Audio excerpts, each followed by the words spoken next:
Tego lata zaproponuję Wam kilka nietypowych filmów, a to pierwszy z nich.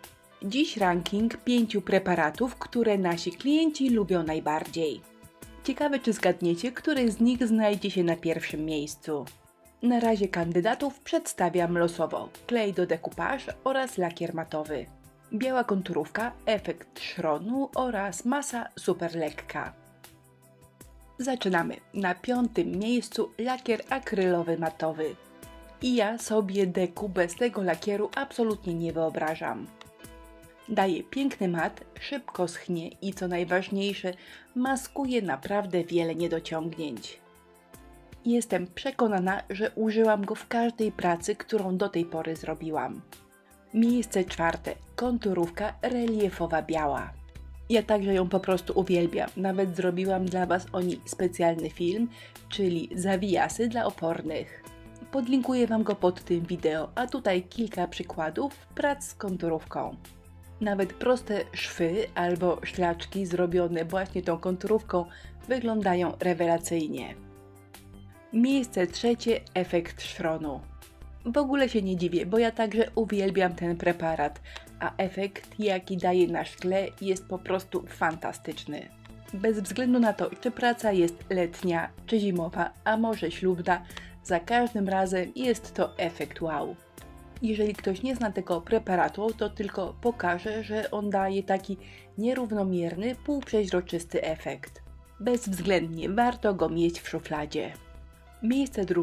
klasyczny klej do decoupage, klej z werniksem. A na pierwszym miejscu niemożliwe masa super lekka, która wyprzedziła niezbędny klej dosłownie o 2 długości. Oczywiście jest świetna do foremek i wycisków, ale bez problemu możemy z niej nawet palcami ukształtować bardzo fajne formy.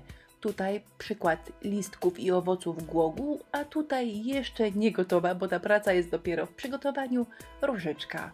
Gdy kręcę ten film, jest środek lata, a za oknem ponad 30 stopni, a masa super lekka bardzo nie lubi wysokich temperatur. Jeżeli jest za ciepło, to ona zaczyna nam się w rękach po prostu rozłazić, rozwarstwiać. Chciałam Wam pokazać właśnie ten efekt, ale niestety wszystko mi wyszło bez zarzutu. Więc tylko powiem, że jeżeli macie taki niechciany efekt, to trzeba ją wsadzić do lodówki albo do zamrażalnika. Gdy się schłodzi, będzie wszystko ok. Jeszcze Wam pokażę jako dodatek 2 preparaty. Po pierwsze, miejsce 6. klej Express Glue. Nigdy bym nie zgadła, że ten klej będzie tak blisko podium, ale przecież on jest genialny do przyklejania wszystkiego do wszystkiego, a jeżeli chcecie go kupić na próbę, to jest w takich małych opakowaniach także.